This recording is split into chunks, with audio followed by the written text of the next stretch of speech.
de nuestros cursos. De hecho, está dando en estos momentos un curso que empezó el jueves sobre los hititas. Imagino que la mayoría de ustedes habrán oído hablar sobre el pueblo de Ajiyagua y los hititas, y lo está impartiendo todos los jueves. Todos nuestros cursos son presenciales y a distancia. Facilitamos el hecho de que se pueda acudir a las clases. Y cuando trajeron al Museo Arqueológico las caras del Turuñuelo, como no podíamos llevar un grupo, solemos llevar grupos al museo, pero no podíamos porque dicen que si hay exposición no se puede ocupar la sala, etcétera. Bueno, historias del MAN, dijimos, bueno, pues vamos a traer las caras del Turuñuelo a nuestra aula. Y así fue la historia, por eso los hemos reunido aquí todos. Entonces, si no nos conocen, van a recibir información nuestra a través de un boletín. El que no lo quiera recibir se da de baja y ya está, asunto arreglado. Nos dedicamos a dar cursos sobre todo de historia de Egipto, por eso estamos aquí, pero también de historia de Roma, temas hititas, o sea, un poquito variado sobre historia antigua. Para quien no nos conozca, también les diré que hacemos algunas visitas al museo, si no son exposiciones, si podemos. De hecho, el viernes, ¿es el viernes o el jueves? El viernes, ¿no? Vamos a hacer una visita al mundo mitológico de Grecia. Lo va a llevar la profesora Nerea Tarancón. Tienen la información también en nuestra página web. Ahí es donde está colgado todo. Y yo ya me callo, porque hemos venido todos a escucharla a Claudia, que seguramente va a contar algo muy interesante. Por lo tanto, te agradezco que estés otra vez aquí. Es que a la pobre la reclutamos muchas veces. Y nada, te escuchamos. Cuéntanos esta historia tan interesante. Gracias. Pues muchísimas gracias por la presentación, Laura, y muchísimas gracias a todos ustedes por haber venido aquí un lunes a estas horas. Y bueno, lo cierto es que vamos a hablar de un sitio al que yo le tengo un especial cariño, no me puedo resistir a explicar el porqué, y es que yo he estado dando la asignatura de Historia Antigua de Península Ibérica y al mismo tiempo se iban encontrando un montón de cosas en el Turuñuelo y he tenido una experiencia única realmente en mi actividad docente, que ha sido el poder explicar a mis estudiantes en tiempo real una cuestión, o sea, según iban encontrando cosas nuevas en el yacimiento, me iba a mis estudiantes y les decía que esto acaba de aparecer en el Turuñuelo, y entonces tuve que meter ahí seminarios especiales y demás, un poco como breaking news, exclusivas, y fue muy entretenido para ellos y para mí cuando tuve la oportunidad de impartir esta asignatura en los dos cursos anteriores al actual. Entonces realmente vamos a poder hablar y reflexionar sobre un yacimiento que está actualmente excavándose y que además el equipo está publicando y llamando la atención sobre lo que están encontrando, como digo, en tiempo real. Entonces, no descarten que a lo largo de la primavera que viene, porque ahora mismo pues no se excava, estos meses de frío, de lluvia no son los más adecuados, pero no descarten que la primavera que viene seguro van a encontrar noticias en los periódicos sobre este yacimiento, porque estamos ante un yacimiento de récord. El edificio protohistórico mejor conocido de toda la Europa occidental, un edificio que ha deparado además ciertas técnicas y elementos artísticos totalmente únicos en el ámbito de la península ibérica. Incluso algunos de ellos se creía que no habían aparecido en el ámbito peninsular hasta la llegada del mundo romano. Pues no, los tenemos ya en el yacimiento de Casas del Turuñuelo. Vamos a ver también la presencia de un abecedario, un sistema de escritura, por cierto, todavía sin descifrar. O sea que este yacimiento presenta un montón de continuas novedades que las hemos podido ir conociendo, como decía, en tiempo real, y que estoy segura de que va a continuar esta tendencia a lo largo de las próximas campañas de excavación. Pero ¿sobre qué vamos a hablar ahora? ¿Qué es lo que vamos a conocer? Pues estos rostros del Turuñuelo, que son, por supuesto, una de estas absolutas novedades que nos trae este increíble yacimiento. Los podemos ver, como ha mencionado antes Laura, en el Museo Arqueológico Nacional y van a estar hasta el 2 de febrero. Entonces, si todavía no han tenido oportunidad de ir a verlos, corran porque ya no queda tanto. Estos rostros, que son 5, ahora voy a hablar de forma un poquito más pormenorizada sobre ellos, se exhiben desde el año 2023 en el Museo Arqueológico de Badajoz. ¿Qué sucede? Que el año pasado, 2024, el Museo Arqueológico Nacional celebró el 10º aniversario de su gran reforma, ¿no? Cuando volvió a abrir al público fue en el año 2014, después de haber estado varios años cerrado, para una renovación totalmente radical. Entonces, pues para conmemorar estos 10 años de que ya está abierto el nuevo museo, la institución ha incorporado una serie de novedades. Y una de ellas es una sala que está, según entran por el vestíbulo, a mano izquierda y de asistencia totalmente gratuita, en la que van a ir depositando novedades arqueológicas que se hayan encontrado en diversos puntos de la península ibérica. Por las leyes actuales de patrimonio, la competencia sobre lo que se encuentra en los yacimientos arqueológicos pertenece a las comunidades autónomas. Esto quiere decir que cuando en un sitio se encuentra algo, eso tiene que ir al correspondiente museo arqueológico de su provincia o de su comunidad autónoma. Esto, es un tema legal sobre el que no me voy a tener ahora, pero la cuestión es que el Museo Arqueológico Nacional, desde hace décadas, no puede recibir nuevos fondos procedentes de excavaciones, porque tienen estos que conservarse, insisto, en los museos regionales y provinciales. De hecho, lo que se encuentra en Comunidad de Madrid no va al Museo Arqueológico Nacional, va al Museo Arqueológico de la región, que está en Alcalá de Henares. Entonces, pues como una manera de presentar un aliciente y de atraer nuevo público al museo, pues es esta sala de novedades arqueológicas, y por eso tenemos la inmensa suerte de tener aquí los rostros del Turuñuelo. Son 5 rostros, 2 parece ser que se corresponden con figuras femeninas y los otros 3 creemos que son masculinas. ¿Qué sucede? Que en el museo tenemos 4 que son los que normalmente están expuestos. 2 están prácticamente enteros, los otros son son fragmentos. Aquí los tienen, y hay un tercer fragmento todavía más pequeño, pues que no está en exhibición. Hablo de fragmentos porque realmente, como podrán observar, incluso los rostros que tienen un mayor grado de, que están más completos, se fijan, están partidos. O sea, los arqueólogos han encontrado todos estos rostros machacados, fragmentados, y han tenido que irlos recomponiendo como si fuera un puzzle. Ya les adelanto que aparecieron como material de relleno de una estancia a lo largo de 3 metros. O sea, han ido apareciendo a lo largo de un nivel de 3 metros, insisto, como material de relleno. ¿Qué es lo que se cree? Que en el momento en el que se dejó de utilizar el yacimiento, pues el conjunto escultórico al que pertenecían los rostros del Turuñuelo se machacó y se arrojó a este pozo, que forma parte, como digo, del nivel de relleno de una estancia. ¿Esto quiere decir que sea basura? No, esto forma parte de un plan premeditado mediante el cual los habitantes, esa comunidad que hacía uso del edificio de Casas del Turuñuelo, amortizó el edificio.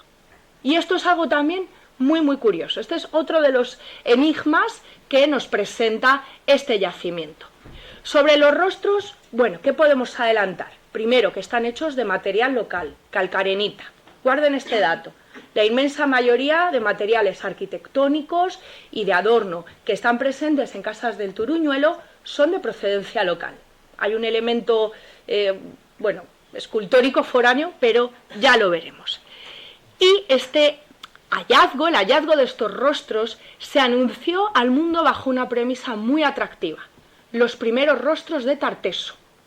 El equipo del CSIC que excava el yacimiento del Turuñuelo considera este yacimiento como perteneciente al ámbito cultural tartésico.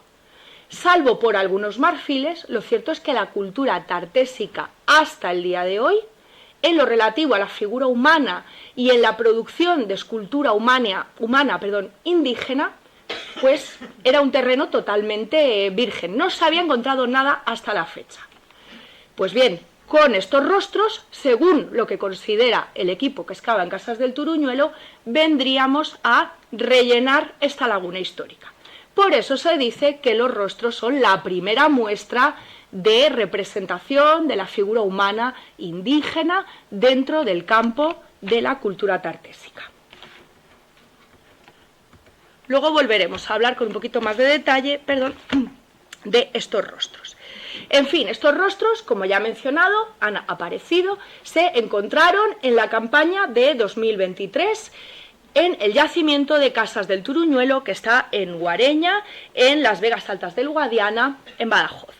Es un yacimiento que está a unos 5 kilómetros de la desembocadura del río, del río Búrdalo, pero, no sé si lo ven por aquí, esto es Casas del Turuñuelo, fíjense por dónde va el Guadiana. El río Guadiana está a apenas 150 metros del yacimiento. Esto nos indica que estamos ante un sitio en el que la proximidad al agua era un elemento fundamental. Y esa cercanía al agua, además, va a tener un papel también importante en toda esta historia del yacimiento de Casas del Turuñuelo. ¿Qué se encontró en el yacimiento? ¿Qué encontró el equipo que excava allí del CSIC? Que proceden del Instituto de Arqueología de Mérida. Los directores son Sebastián Celestino, que es un grandísimo experto en el orientalizante de toda el área extremeña, y también la codirectora es Esther Rodríguez González, que por cierto acaba de ganar la titularidad como científica del CSIC. Digo acaba de, porque a lo mejor la ha ganado creo que en noviembre o algo así. Ellos son, como digo, los líderes de un equipo interdisciplinar que desde el año 2015 trabaja año tras año en Casas del Turuñuelo. Un detalle, Casas del Turuñuelo, este yacimiento, pertenecía a la propiedad privada de una persona. Esta persona se negaba a que se realizaran en sus terrenos trabajos arqueológicos y la Junta de Extremadura litigó con esta persona y esta persona se tuvo que deshacer de su terreno para que se convirtiera en parque arqueológico y es de hecho desde 2021 bien de interés cultural. No piensen que cuando se produce una expropiación para que se realice en un terreno una investigación arqueológica, a esta persona se la deja banca, si me permiten la expresión. Ha habido que indemnizar a esta persona, pero que sepan que si Casas del Turuñuelo se está pudiendo excavar y conocer, es fruto de,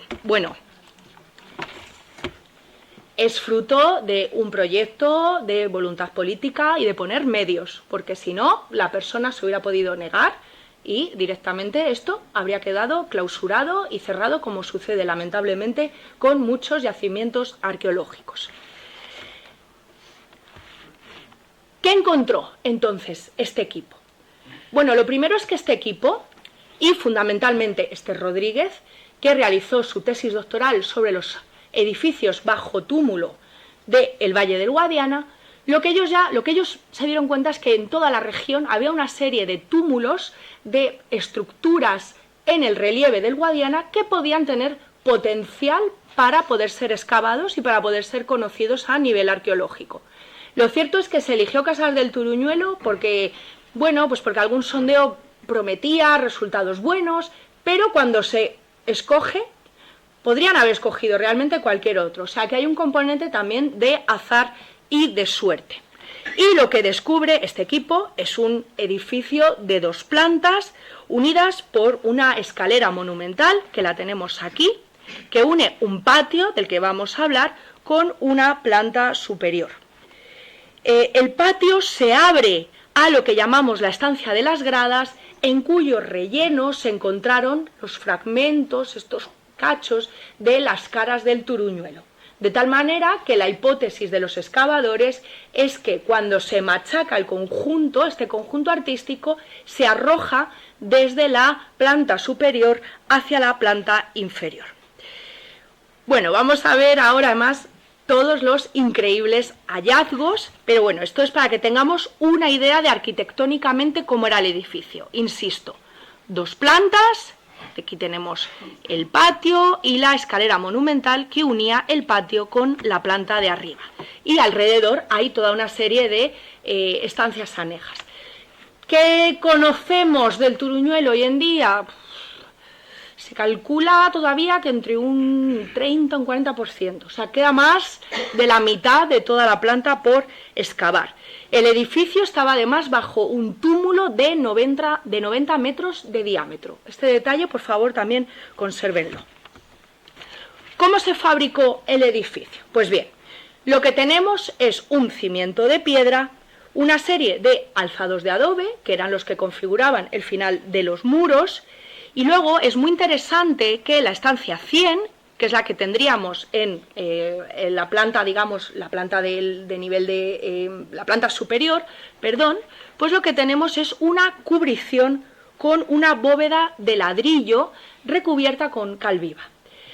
¿Qué sucede? Esto lo he mencionado antes, que había una serie de elementos de la arquitectura, una serie de elementos técnicos que se creía que no los teníamos en la península ibérica hasta la llegada del mundo romano. Pues bien, en Casas del Turuñuelo, por cierto no lo he mencionado, pero pertenece a un horizonte cronológico de finales del siglo V a.C., o sea, un poquito anterior a la llegada de Roma, a finales del siglo III, pues tenemos ya ladrillos y la fabricación de mortero de cal viva. Insisto, técnicas desconocidas en la península ibérica hasta, creíamos, la llegada del mundo romano. Esto sería aquí creo que se ve mejor cómo es esta estructura en dos plantas, cómo la parte superior se abre a un gran patio inferior, y bueno, aquí tiene la escalera monumental, que los 5 primeros peldaños están hechos de pizarra. La pizarra es una materia prima local. Recuerden que he insistido en que los materiales con los que se construyó el Turuñuelo son de procedencia local, y luego el resto de la escalera está construida con mortero de cal viva, que recubre la escalera hecha con adobe. En el Turuñuelo han aparecido unas cantidades de cerámica griega inmensas. Cerámica griega ática, de figuras rojas, que además, claro, la figura ática nos ayuda a fechar prácticamente en años los yacimientos. Entonces es un sitio que lo tenemos muy bien fechado gracias precisamente a la presencia aquí de la cerámica griega. Vamos a conocer ahora un poquito más del propio yacimiento que nos ha proporcionado los rostros. Entonces vamos a ir de arriba a abajo. Empezamos por la estancia 100, que es esta de aquí. Se ve cómo ascenderíamos desde el patio. Hace poco se ha descubierto que la parte de arriba tenía su propio acceso, como la tenía la planta inferior también, y que el acceso monumental realmente estaba en la parte inferior. La estancia 100, aquí la tienen, estaría recubierta por esa bóveda que he mencionado, y además esta bóveda, además de todas estas novedades, habría estado recubierta y decorada con un enlucido rojo. Todo el yacimiento habría estado decorado con un enlucido de estas características, rojo, también blanco. El enlucido, estos colores rojo y blanco, son un color asociado de forma muy clara con la religiosidad del mundo fenicio. La encontramos en otros santuarios fenicios del área andaluza, e insisto, es un color que tiene una fuerza muy fuerte para este universo religioso de los fenicios. Otro detalle que debemos ir guardando. A lo largo de la charla voy a ir un poco tratando de hacer relación a diversos conceptos e ideas. Voy a tratar de que me puedan ir siguiendo, pero si no, al final, por supuesto, me pueden preguntar todas las dudas que tengan. Entonces, importantísimo este color rojo y blanco presente en la estancia superior, pero también en el patio. ¿Qué características presenta esta estancia 100? Bueno, es la estancia de mayores dimensiones, excavadas hasta la fecha, tiene unos 70 metros cuadrados y sigue, como el resto del edificio, un eje este-oeste. Un eje este-oeste. ¿Esto a qué nos recuerda? Está orientado el edificio, está orientado astronómicamente con el movimiento del Sol. Otro detalle que conecta este edificio con el ámbito, bueno, no solamente de la religiosidad oriental, es algo que aparece en todo el ámbito de las culturas atlánticas, y sobre este tema después también hablaré. La estancia 100, como mencionaba, que es de grandes dimensiones, se ha podido dividir en 3 ámbitos. En el primero de estos ámbitos tenemos una pileta que no sabemos muy bien, la ven aquí, no sabemos la verdad muy bien de qué, bueno, pues qué uso pudo haber tenido. Es uno de esos elementos que están todavía bajo estudio. En el ámbito 2, que es el central, tenemos, bueno, un elemento espectacular, que es un alzar con la forma de una piel de toro extendida. La forma de la piel de toro, sin ir más lejos, era con la que los chipriotas en el segundo milenio acuñaban los lingotes de cobre. Era la forma en la que circulaba el cobre chipriota por todo el Mediterráneo. Bueno, fundamentalmente por el Mediterráneo central y oriental. Pero, curiosamente, los altares del mundo fenicio tienen esta forma. Tenemos uno, de hecho, muy parecido en el carambolo. El carambolo, además, que el altar imita, bueno, o los pectorales, se dice los pectorales, no son... Bueno, esto daría para otra charla, pero bueno, es verdad que se cree que son pectorales para adornar una estatua de culto, y no se sabe muy bien si imitan la forma del altar o si es el altar el que imita la forma de los pectorales. Este altar de aquí sería el de Canchorro, el del carambolo en Sevilla, en Camas, en Sevilla. Es ligeramente anterior a este altar del Turuñuelo. Lo que sucede es que, curiosamente, bueno, primero de todo, sabemos que el altar del carambolo pertenece a un santuario fenicio. Esto se ha discutido muchísimo sobre si el carambolo es indígena, es tartésico. A ver, es un santuario fenicio.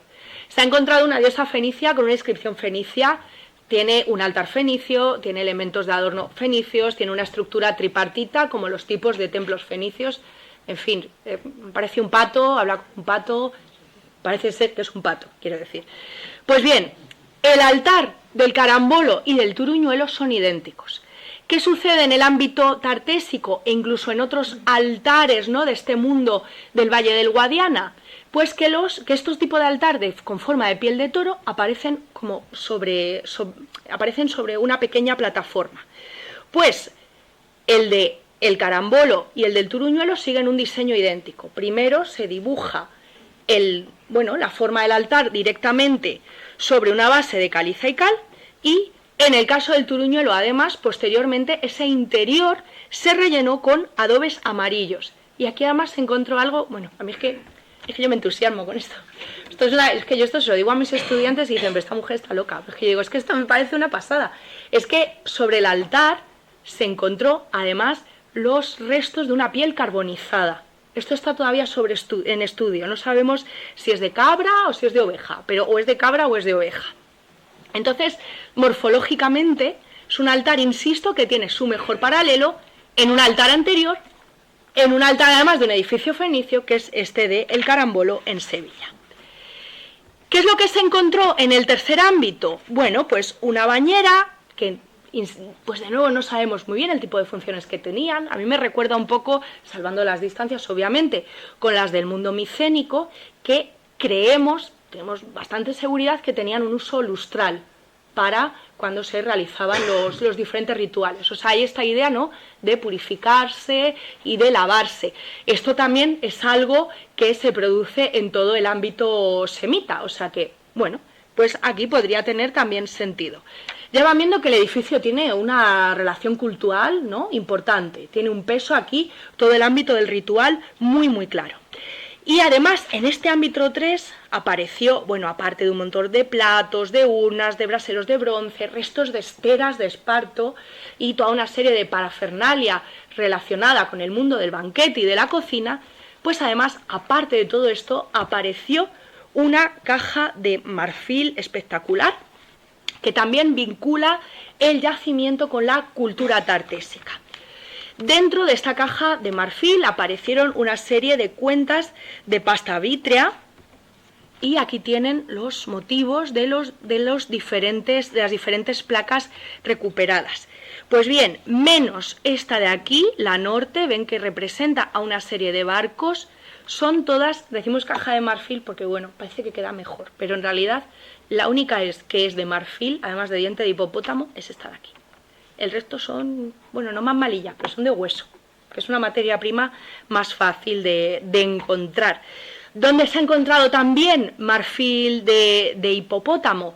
Pues se ha encontrado, por ejemplo, en Útica, se ha encontrado también en Huelva, quiero decir marfil, o sea, la dentina del hipopótamo en bruto para trabajar en Útica, en Huelva y también en la Rebanadilla, en Málaga. Son ámbitos ligados al mundo fenicio, pero mucho más anteriores que el edificio de Casas del Turuñuelo. Entonces, quiero decir que parece ser que esta materia prima, que la encontramos en estos 3 yacimientos que he mencionado, circulaba por el Mediterráneo en una cronología que va pues desde el siglo X al VIII, a partir de ahí decae. Anda, y en el Turuñuelo tenemos una caja que al menos tiene un fragmento hecho con este marfil de hipopótamo. Bueno, la hipótesis que tiene el equipo que excava en el Turuñuelo es que toda la caja habría tenido una gran antigüedad y que habría estado realizada con esta materia prima tan preciosa, y que en el momento en el que se hubiera ido deteriorando, pues se habría ido sustituyendo por placas que habrían mantenido los mismos motivos iconográficos, pero bueno, pues que se habrían hecho en un material, insisto, más fácil de realizar. Los paralelos a estos motivos, y que bueno, nos hablan de una imagen, ¿no?, del poder. Este león, o sea, son motivos aristocráticos. El león que caza, el león que devora a una presa.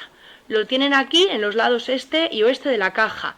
Pero luego también tenemos unos barcos haciendo referencia, ¿no?, a esta actividad marítima propia de la aristocracia fenicia.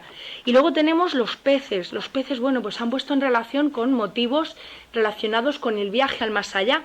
De hecho, en varios platos de la necrópolis orientalizante de Medellín, que está muy muy cerca del Turuñuelo, se han encontrado diversos platos que tienen el motivo este del pez y que también eran muy queridos, por cierto, para los griegos. O sea, los griegos se entierran con platos que tienen precisamente este motivo del pez.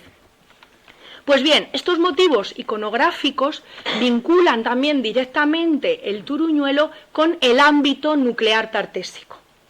Aquí tenemos los marfiles de Bencarrón, que bueno, no los podemos ver en España hoy en día, están en la Hispanic Society of America, en Nueva York, aunque hace unos años yo tuve la fortuna de verlos en la Fundación Lázaro Galdiano.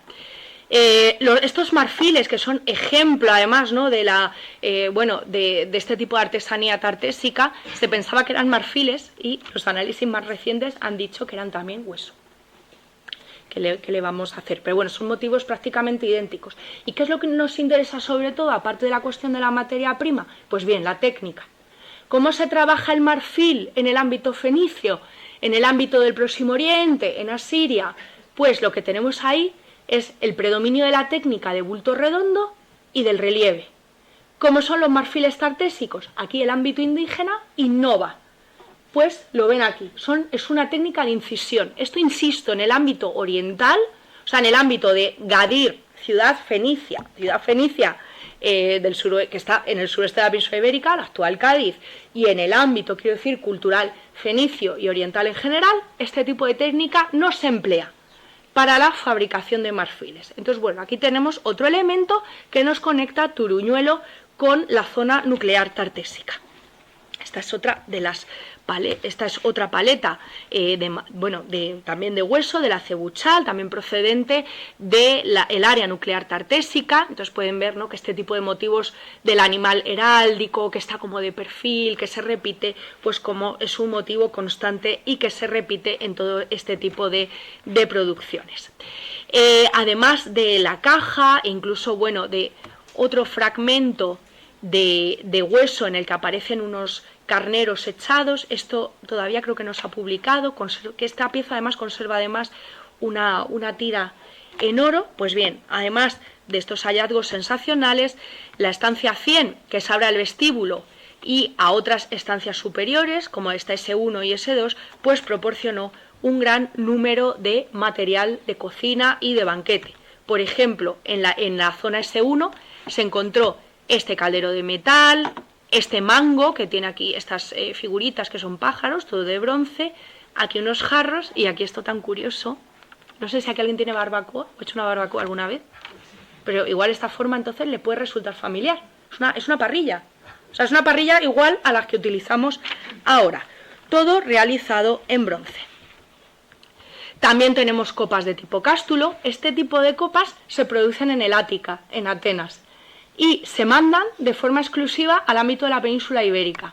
En las necrópolis íberas las hay a patadas. De hecho, es un tipo de copa griega que se llama, insisto, copa tipo cástulo.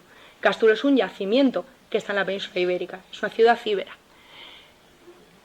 Si lo ven, le recordará un kílix griego, pero falta algo. ¿Qué falta aquí? A ver, Paco, ¿qué falta aquí? como alumnos. Sí, sí. Bueno, pues falta el tallo, el pie, ¿no? ¿Qué sucede? Que como lo mandaban a expuertas, lo mandaban en grandísimas cantidades a la península ibérica, lo mandaban en barcos. No era práctico mandarlo con los pies.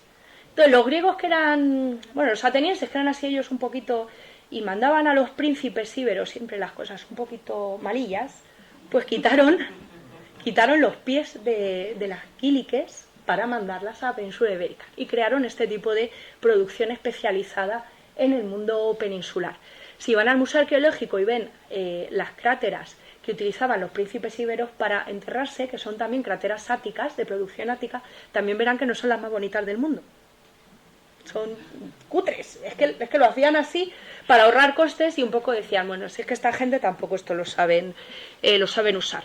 Pero bueno, la cuestión es que en el carambolo han aparecido centenares de este tipo de copas. ¿Para qué se utiliza? Eso sí, la quílix. ¿Para qué se utiliza la copa de tipo cástulo? Para el ámbito del banquete, para el consumo del vino. Entonces lo ven, consumo, hemos visto elementos rituales, consumo de vino, consumo de comida, banquete, todo, ¿no? Todo estaba íntimamente relacionado. Esta es una cerámica ática de figuras rojas que también ha aparecido en el Turuñuelo. Bueno, vamos a seguir avanzando y ahora vamos a ver uno de los elementos más increíbles de todo el yacimiento, que es el patio. El patio, antes he dicho la estancia 100, que era la más grande, es que es una estancia cerrada, quiero decir, es una habitación cubierta bajo esta bóveda de ladrillo con el mortero de cal viva. Ahora ya vamos a bajar por la escalera principal y vamos a una zona abierta, al patio.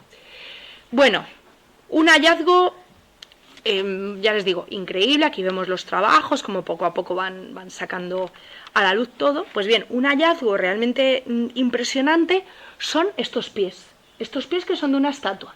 Pero es una estatua que viene de muy lejos. Es una estatua que viene nada más y nada menos que desde Atenas.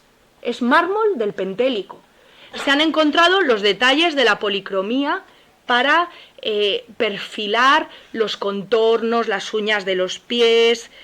Y bueno, vemos que esta estatua es una estatua que debía tener unos 80-90 centímetros de altura, pero claro, es una estatua que nos llama mucho la atención porque está como de pie. No tiene un escabel, o sea, no debía ser una estatua con una divinidad sentada. Pues ¿dónde se ha encontrado el mejor paralelo a esta escultura de la que solamente se han encontrado los pies y que el equipo de excavadores llama cariñosamente piecitos? Pues lo tenemos en esta escultura de aquí, que es la Venere di Canicella, y que podemos ver hoy en día en el Museo Claudio Faino de Orvieto. Es una escultura de comienzos del siglo V que es de mármol de Naxos, también con un poquito de mármol de Paros, y que ha aparecido en la necrópolis etrusca de Canicella, de Orvieto, o sea, muy cerquita de Roma. Junto a esta estatua, lo ven, es una estatua de una mujer desnuda. El mundo griego arcaico, aunque digamos que la técnica, el material es griego, la técnica es griega, pero las corea arcaicas, no van desnudas. Esto es algo que se hace por y para el mundo etrusco y que nos recuerda a la diosa Turan etrusca, que está a su vez muy relacionada con la oriental Astarte, que son diosas que sí se representan desnudas y que están relacionadas con la fertilidad, pero también con el mundo de ultratumba, con el ámbito infernal. Pues vinculada a esta Venere di Canicella, a esta Venus, aparecieron los restos de 80 animales sacrificados, restos de cerdos, de ovejas, de cabras, incluso, y que fueron además sacrificados y que se los comieron. Y también aparecieron los restos de 5 perros. Los perros no tienen marcas de haber sido consumidos, solamente los sacrificaron y ya está. Pues, ¿qué tenemos en el Turuñuelo? Bueno, también en el ámbito del Guadiana, Astarte está vinculada con Tanit, es la Tanit púnica, y en el ámbito del Guadiana, luego voy a hablar de este otro yacimiento, hay otro santuario, otro palacio santuario bajo túmulo, que es el de Canchorroano, que está muy cerca del Turuñuelo, y en el que se ha encontrado, por cierto, un altar que tiene el nudo, que es el símbolo de la diosa Tanit. O sea, de nuevo esta presencia de religiosidad oriental en estos yacimientos del Valle del Guadiana. Pues bien, acompañando a Piecitos, tenemos de nuevo un hallazgo increíble, un hallazgo que incluso los excavadores llegaron a decir que les llegó a sobrecoger. ¿Qué tenemos? Tenemos los restos de 52 animales sacrificados, de los cuales hay 41 équidos, 41 caballos, asnos, toda la clase, ¿no?, a la que pertenecen los équidos. Tenemos también 6 bóvidos, 4 cerdos y un perrillo. Hay también ahí. Se han recuperado hasta la fecha 6.770 restos óseos. Y como digo, se han ido poniendo en conexión anatómica hasta recuperar los restos de 51 ejemplares que se fueron depositando en el patio a lo largo de 3 fases. Realmente la fase en la que parece que hay una conexión anatómica mayor es la última. Esto quiere decir que el grueso de animales que se sacrificaron y que se depositaron en Casas del Turuñuelo pertenece a los últimos momentos de vida de este yacimiento. ¿Tenemos paralelos arqueológicos de todo esto? No. Aquí de nuevo estamos ante un elemento absolutamente novedoso. ¿Cómo conocemos este tipo de sacrificios, que los llamamos hecatombe? Pues los conocemos gracias a las fuentes griegas. ¿Qué nos dice la Odisea? Pues que el rey de Pilo, Néstor, querido Néstor, sacrifica, ¿no?, está en la playa de Pilo, está sacrificando 81 toros negros cuando llega Telémaco a encontrarse y a entrevistarse con él. Pero es que en la Ilíada, en el libro 23, Peleo, o sea, el padre de Aquiles, sacrifica para la buena fortuna de su hijo 50 ciervos negros. Pero, arqueológicamente hablando, no hemos encontrado una correlación de esto. Sabemos que en el festival de las Panateneas se sacrificaban 100 cabezas de ganado, pero insisto, esto lo sabemos por las fuentes, no hemos encontrado nunca un correlato arqueológico. ¿Qué es lo más parecido? Aquí ven, ¿no?, toda la zona, como cuando se quedó limpio por completo el patio, hay también una pileta, hay un camino hecho con, hay un área también hecha y recubierta con la pizarra local. Esta es una reconstrucción de cómo habría sido este sacrificio final. Y el otro correlato más parecido que tenemos está en la isla de Eubea, en un edificio que es del siglo X a.C., que se le llama Lerón del Efcandí. Es un edificio de unos 40 metros de largo, que se ha reconstruido de esta manera, y que en un momento dado lo que hicieron fue desmontarlo y cubrirlo bajo un túmulo, y que esconde una tumba de un hombre que fue incinerado y depositado en una urna, al que acompaña una mujer que iba ricamente ataviada, y lo ven aquí, junto a la fosa del hombre y de la mujer pues probablemente fue sacrificada cuando el varón murió, tenemos una segunda fosa, lo ven, está pegada, está justo al lado, con los restos de 4 caballos sacrificados, que entendemos que habrían sido propiedad del varón. Pero no tenemos nada más parecido a nivel arqueológico en todo el Mediterráneo. O sea que de nuevo estamos ante algo único y encima algo de unas dimensiones totalmente espectaculares. Pues bien, antes he mencionado que el edificio estaba bajo un túmulo. ¿Por qué? Porque en un momento dado, a finales del siglo V, la comunidad que utilizaba el edificio del Turuñuelo, sacrifica a cerca de 40 caballos, los deja ahí, hace un último banquete increíble, un último banquete que se pusieron las botas, prende fuego al edificio y lo cubre con un túmulo, ya lo he dicho, de 90 metros de diámetro. Y utiliza además el limo del cercano Guadiana para hacer estas capas del túmulo, que alcanza varios metros de altura. ¿Por qué hacen esto? Pues no lo sabemos. Lo siento, no lo sabemos. ¿Qué se ha dicho? Cambio climático, agotamiento de los suelos,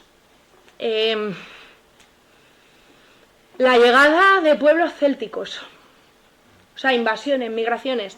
Se han planteado muchísimas hipótesis diferentes, pero lo cierto es que hasta la fecha de hoy no lo sabemos. Y lo siento, probablemente nunca lo sepamos. ¿Por qué? Porque nos falta registro escrito. De momento, pues yo siempre digo, hasta fecha de hoy. Esta es otra de las muestras de los grandes conjuntos cerámicos que se encontraron en el Turuñuelo y que de nuevo nos ponen, ¿no? Nos llaman la atención sobre la especial vinculación de este yacimiento extremeño con el mundo griego. Muchas de estas formas, de esta manera, esta comensalidad con el vino, insisto, procede del mundo griego. Y bien, he dicho la cuestión de lo escrito, bueno, hasta la fecha, porque lo cierto es que el Turuñuelo, para no parar de darnos novedades y no parar de que se nos esté volando la cabeza todo el rato, pues nos ha dado además una evidencia de alfabeto meridional. Este hallazgo es de junio del año pasado, ¿eh? Esto es algo recientísimo. Lo que se encontró fue una placa de pizarra, tiene unos 20 centímetros en los lados, relativamente cuadrada, y esta pizarra ha proporcionado 21 signos de escritura que se pueden leer de izquierda a derecha y que son un alfabeto. O sea, esta escritura se puede leer. Se puede leer, lo que pasa es que no sabemos lo que dicen. Es como si yo no sé francés, ¿yo puedo leer francés? Sí, porque yo fonéticamente yo conozco cómo es el alfabeto, ¿no? Su sistema de escritura. Español y francés comparten sistema de escritura, pero no son la misma lengua. Luego yo podría leer en voz alta un libro en francés, otra cosa sería la pronunciación, pero yo lo puedo leer, sé más o menos cómo suena.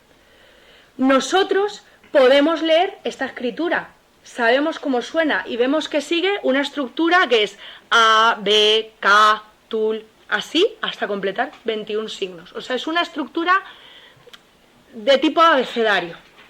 O sea, debe ser un ejercicio de escritura, porque no es un texto, no hay una serie ahí de palabras, no, es una secuencia fonética que entendemos que corresponde con un alfabeto, con este tipo de manera de nombrar las letras. ¿Qué sucede? Que esta escritura del Turuñuelo encuentra su mejor paralelo, ahora vuelvo sobre esto, en la estela de Espanca, que se encontró en el Bajo Alentejo, y que es de hecho una tablilla escolar de escritura meridional, escritura del suroeste, o tartésica. Ven como la línea de arriba es muy bonita, la de abajo no tanto, pero la imita. Se cree, ya digo, que es una especie de ejercicio escolar. Pues bien, la escritura del Turuñuelo es muy similar, de hecho, a la del signario de Espanca. Creo que hay una variación a partir del signo 11. Entonces tenemos otro ejemplar de esta escritura llamada del suroeste o tartésica, pero la tenemos aquí un poco como pez fuera del agua. Voy a explicar esto. Este tipo de escritura del suroeste, que aparece fundamentalmente en el ámbito del Algarve y del Alentejo, también hay algunos ejemplares en el área extremeña y en el norte de Huelva, está ligada también a la cuestión de las estelas del suroeste. Cronológicamente parece que tiene un desarrollo muy anterior al horizonte en el que ubicamos Casas del Turuñuelo. Insisto, finales del siglo V. La escritura del suroeste, la escritura tartésica, sin descifrar, finales del IX, siglos VIII, VII, no mucho más allá. ¿Qué pinta entonces la pizarra con este ejercicio, con este abecedario en Casas del Turuñuelo? Bueno, esto es otro elemento que se sigue estudiando, o sea que debemos estar de nuevo pendientes de toda esta cuestión. He dicho antes que sabemos cómo suena, sabemos cómo, ¿no?, fonéticamente, cómo suena esta escritura del suroeste. ¿Por qué? Porque los signos proceden de la escritura fenicia, que la conocemos perfectamente. ¿Qué dio origen el alfabeto fenicio en la península ibérica? Pues dio origen, primero a esta escritura tartésica o del suroeste, pero también va a dar origen al alfabeto meridional, que es el que luego va a derivar en el alfabeto ibérico, y tenemos el propio otro tipo de alfabeto ibérico más septentrional, que es el que luego va a dar lugar al celtibérico.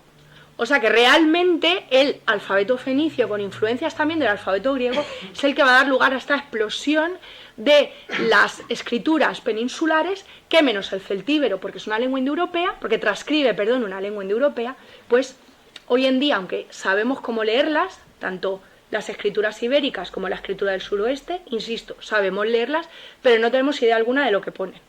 Por eso que hasta la fecha no podemos contar con un apoyo escrito que nos diga lo que pasa aquí. Pero es que encima la tablilla esta de pizarra tiene otro elemento que es, que es también absolutamente novedoso. que son estos guerreros que se dibujaron con un punzón en la laja de pizarra y que están como luchando. Hay uno que parece que está caído y que nos informan del tipo de armamento y del tipo de vestimenta que podrían haber estado utilizando los coetáneos del Turuñuelo. Aquí ven esta espada que recuerda muchísimo a una falcata íbera, además. Entonces, ya hemos visto un montón de características absolutamente novedosas que han aparecido dentro del Turuñuelo. El edificio, como tal, ya lo he mencionado antes, no constituye en sí mismo una absoluta novedad. Todo el Valle del Guadiana del siglo V a.C.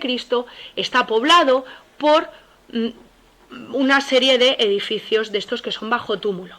Excavados como tal, solamente tenemos dos, este del Turuñuelo y Canchorroano, pero fíjense cómo van puntuando, ¿no?, todo el curso del río Guadiana. Son todos de una cronología similar, siglo V, y además todos también, mejor dicho, ninguno de ellos habría sobrevivido a estos finales del siglo V. ¿Cuál es el otro? Como digo, que conocemos bien porque se ha excavado, pues Canchorroano, que está aquí.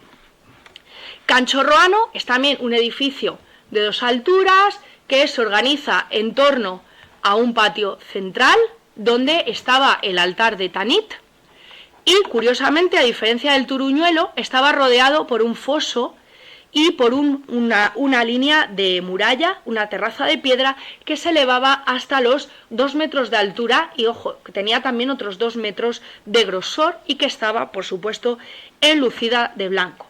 Canchorroano contaba con una entrada monumental a la que se accedía una vez se superaba el foso, y esta estaba hecha de pizarra, de piedra local, el alzado también se habría hecho de adobe, y también tendríamos este enlucido típico de los edificios orientales.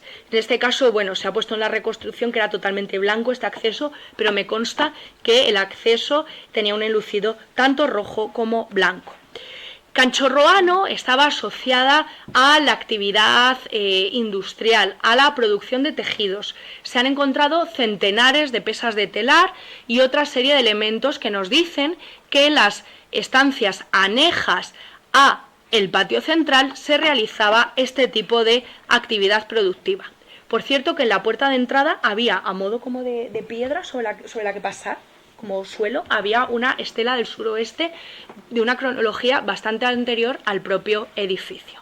Aquí pueden ver el altar de Tanit, al que antes me he hecho referencia, y por cierto que dentro del Turuñuelo pues también han aparecido grandes cantidades de cerámica griega ática, han aparecido también elementos vinculados al mundo del caballo. Aquí tienen, por ejemplo, esta figurita de un équido y este bocado de caballo. Este bocado no, esto es un adorno tal cual es un arreo de caballo.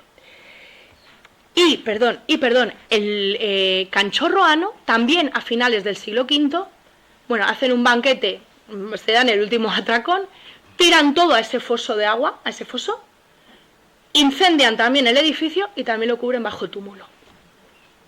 Y esto entendemos que debió haber sido la dinámica general de estos 13, 15 edificios bajo túmulo que puntúan, que están a lo largo de todo el Valle del Guadiana.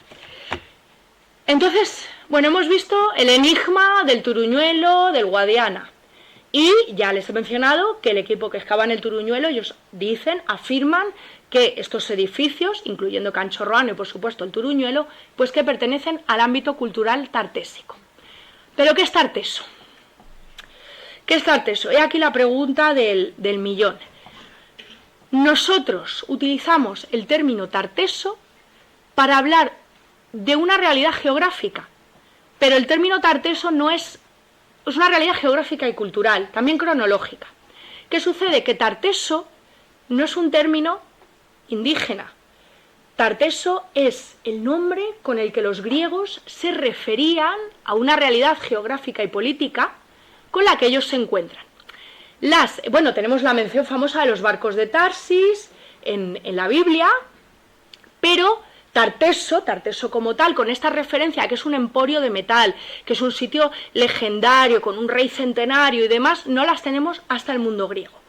Las menciones más antiguas las tenemos en el poeta lírico Sícoro de Hímera, en la Gerioneida del siglo, bueno, el tránsito del VII al VI, y también en otro poeta de la lírica arcaica, que es Anacreonte de Teos, que es del siglo VI, y que hacen referencia a esta realidad legendaria. Heródoto, ¿de quién nos habla? Bueno, el rey Argantonio, que se hace súper amigo de los foceos, pero también nos habla incluso de un viaje anterior que habría realizado Coleo de Samos, y que, bueno, pues este Coleo y su tripulación, como por arte de magia, habrían llegado al suroeste de la península ibérica, y allí habrían encontrado, lo dice Heródoto así, un emporio todavía sin explotar, en el que el metal, pues bueno, brotaba prácticamente del suelo, o sea, una zona de riqueza legendaria.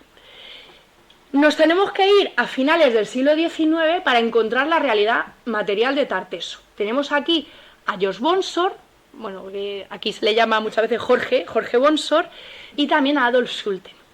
Y, bueno, sobre todo, bueno, los dos realmente. Ellos, ¿a quién tenían en la cabeza? Tenían en la cabeza a Schliemann. Schliemann, que había hecho con la Ilíada, con la Odisea, con los poemas homéricos, les había dado realidad.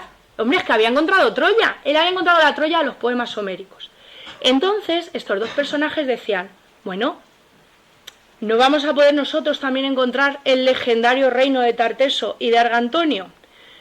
Ellos creían que estaba en el área de Doñana, pero Juan Gabala demostró que el área de Doñana, en la época en la que debió estar Tarteso, pues esto era una zona inundada por las aguas. De hecho, fue él el primero que definió el área del lago Ligustino.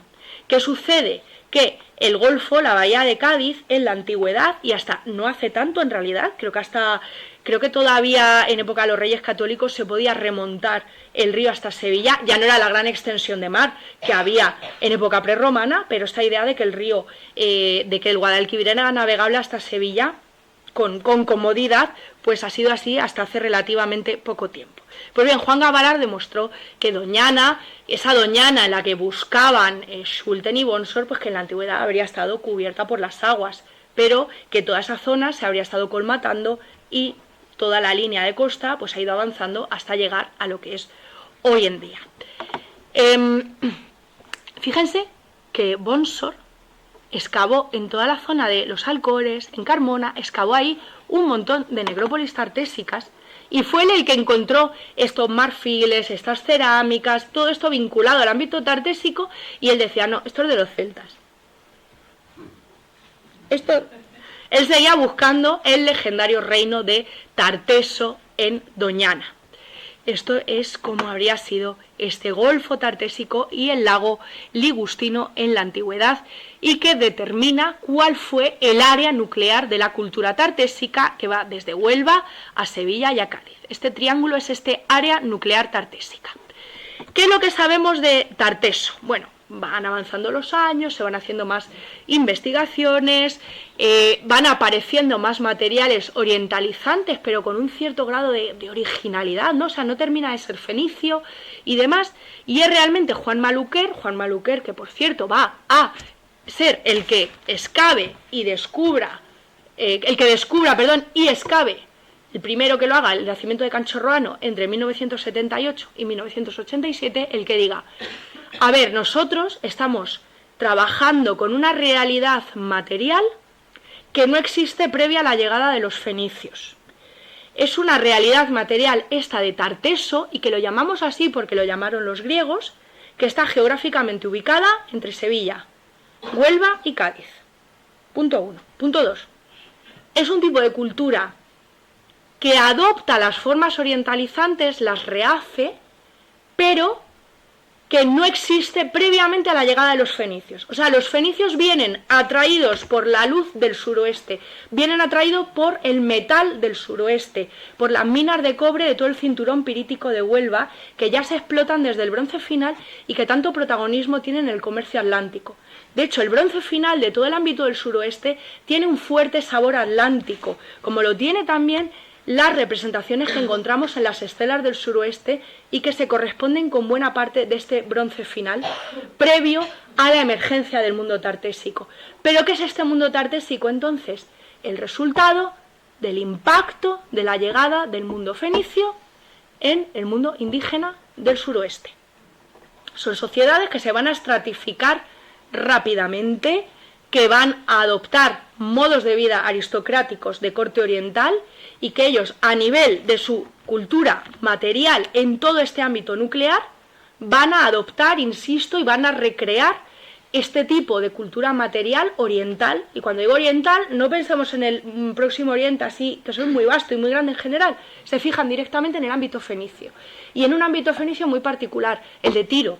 Claro, es que Gadir, ciudad fenicia fundada en, creemos, ¿no? Ya están los niveles más antiguos, llevándonos casi a finales del siglo X, casi, pero bueno, como tal, hasta ahora podemos decirlo con total seguridad en el siglo IX, Gadir es una ciudad fundada por los fenicios de Tiro, que fundan ahí tal cual una ciudad repartida a lo largo de todo el archipiélago que componía la bahía de Cádiz en ese momento. La isla central, toda la zona del islote de Santipetri, en tierra firme en Doña Blanca era donde tenían sus residencias, en la zona de Sanlúcar de Barrameda era donde estaba la zona industrial y en la zona de lo que es hoy en día donde está la catedral, ahí es donde estaban los edificios de culto, y en Santipetri, en el extremo, el gran santuario del dios Melkart. Bien, los fenicios llegan a la península ibérica al suroeste, atraídos por esa luz del metal, pero su llegada es la que va a provocar la reacción indígena, y esa reacción indígena es la que va a dar Tarteso, o la realidad que nosotros llamamos Tarteso por los griegos. Área nuclear, insisto, la zona triangular que va desde Huelva a Sevilla y hasta Cádiz. Tenemos, por ejemplo, estos carros principescos hallados en Huelva, la necrópolis de la Joya, que imitan totalmente estos prototipos orientales. Tenemos estos jarros, pero, imitan, recrean, pero no son exactamente como la cultura material de los fenicios. Por eso hablamos de un orientalizante. Lo que pasa es que yo esto a mis estudiantes se lo digo mucho. Decir tarteso y orientalizante es que se habla de un tarteso preorientalizante y un tarteso orientalizante. No, tarteso es igual al orientalizante en la península ibérica, porque sin orientalizante no existe tarteso, es redundante. Estas cerámicas famosísimas, encontradas en Carmona, una zona de santuario, donde también se encontraron estas paletas de hueso que imitan pues la pierna de un animal sacrificado. Bueno, esto también daría, insisto, para otra charla, pero pues que tengamos presente cuál es esta realidad cronológica y geográfica de lo que es Tarteso. Ese triángulo, área nuclear, cronología, pues desde la llegada de los fenicios hasta el otro gran enigma, la desaparición de la cultura tartésica que se produce a finales del siglo VI. ¿Por qué se produce ese colapso del mundo tartésico? ¿Cuál es el enigma? Pues que, de nuevo, otra vez es que no lo sabemos. Estamos hablando, eso sí, de un siglo anterior a lo del Turuñuelo. Estamos a finales del siglo VI. Tiro cae en manos de Nabucodonosor en el 574 a.C. Bueno, se ha puesto, si Gadir tenía esa especial conexión con Tiro y Tiro cae, Tiro sale de este mapa geopolítico, se cree que esto afecta a Gadir y a la demanda de plata, la demanda de metal, era cobre y la plata, perdón, sobre todo la plata que se extrae de todo el ámbito de Huelva. Entonces, claro, pues ¿qué queda? Parece ser que pierden un socio comercial importantísimo y que esto resiente toda la economía y, por tanto, todo el área geopolítica del mundo tartésico. Otro tema que se ha comentado, el auge de Cartago, ¿no? Pues que Cartago poco a poco va tomando, Cartago en origen otra colonia de Tiro, en Túnez, pues que poco a poco va expandiendo su área de influencia y bueno, pues que el auge de Cartago también podría estar detrás de este colapso del mundo tartésico. Pero ojo, es que también en los cabezos de Huelva, los cabezos están a una cierta altura, se han encontrado restos de fondo marino. Y esto, investigadores del CSIC lo han puesto en relación con la existencia de un evento sísmico de gran magnitud que hubiera producido un tsunami. Los tsunamis no son tan extraños en la zona de Huelva y en la bahía de Cádiz. Se producen cada cierto tiempo, no son los tsunamis, quiero decir, del tsunami de Indonesia de 2004, pero quizá en este momento pudo haber habido un evento sísmico realmente desastroso. Yo que estudio el colapso del mundo micénico, no suele haber una causa para una desaparición, para un colapso, suele haber muchas causas interrelacionadas hasta que, digamos, llega un punto fatal. Si al final la economía tartésica, la economía de todos estos asentamientos, que no constituían, por supuesto, un gran reino, esta imagen griega es un espejismo. Lo que la arqueología nos cuenta es que los asentamientos tartésicos son zonas con un área de control muy limitada. O sea, son una serie de, podríamos hablar, si me apuran, de principados, siendo, por supuesto, el más importante Huelva, pero poco más. Pero lo cierto es que estos principados, y fundamentalmente Huelva, su poderío económico dependía de ese comercio y de ese negocio que tenían con los fenicios y con la cuestión del negocio de la plata. Si eso desaparece, pudo haber afectado sobremanera a todo el ámbito tartésico. De hecho, los fenicios de Gadir van a tener que reconvertirse y, en vez de ser maestros en el comercio de la plata, se van a convertir en maestros del comercio de una materia prima que no hay ningún bueno, igual ahora mismo sí, por sobreexplotación, pero de una materia prima que está por ahí por las aguas del estrecho, que no para de entrar y salir. ¿Se les ocurre que puede ser?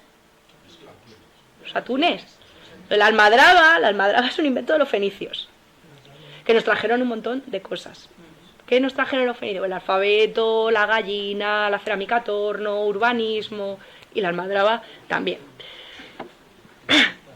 Bueno, entonces tenemos todo este área nuclear tartésica entre finales del siglo IX y finales del siglo VI, organizada en torno a asentamientos independientes, en torno a principados, una cultura que materialmente sí que es muy parecida, una cultura orientalizante, que va, insisto, a desaparecer a finales del VI.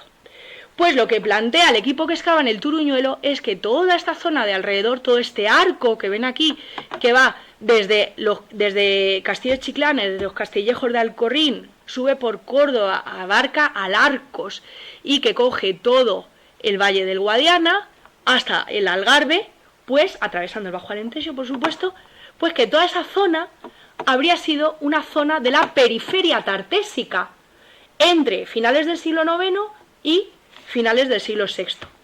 ¿Qué tenemos en toda esa área de la periferia tartésica? Me voy a fijar solo ahora en el caso de Extremadura.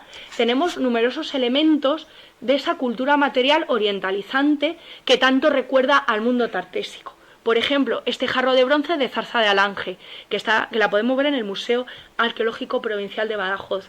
Es fruto de...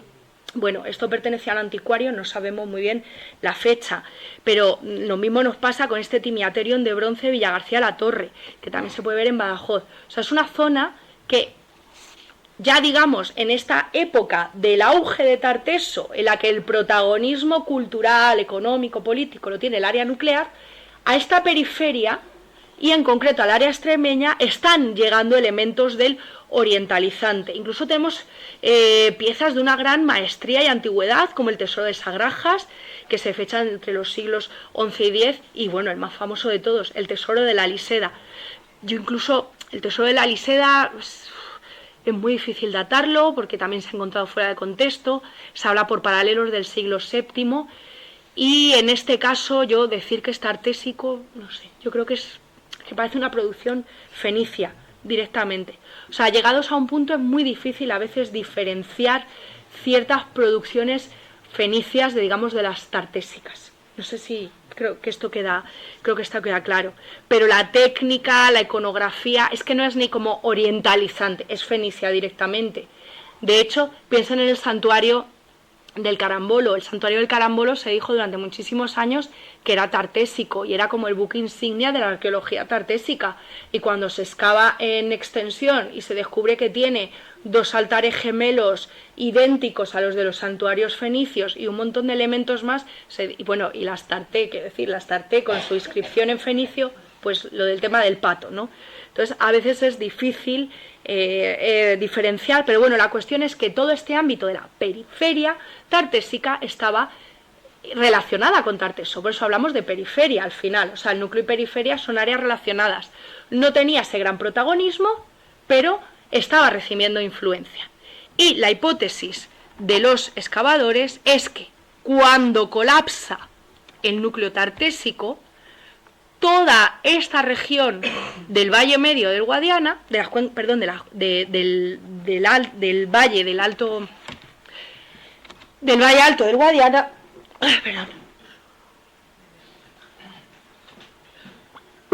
Pues que toma ese protagonismo, que resurge. Se ha hablado de migraciones, yo hablo más bien de un resurgimiento. Pasa algo muy parecido en el ámbito micénico, en algunas regiones, que cuando caen los grandes centros palaciales, regiones periféricas, regiones que no tenían palacios, empiezan a mostrarse muy activas a nivel económico y cultural. Entonces, tenemos, tras el colapso del núcleo tartésico, este enigma del auge de este tipo de palacios santuarios en esta región de Extremadura, que tenemos, ya lo han visto, tenemos un montón en realidad, excavados hasta la fecha 2, esperemos que en el futuro se sigan excavando.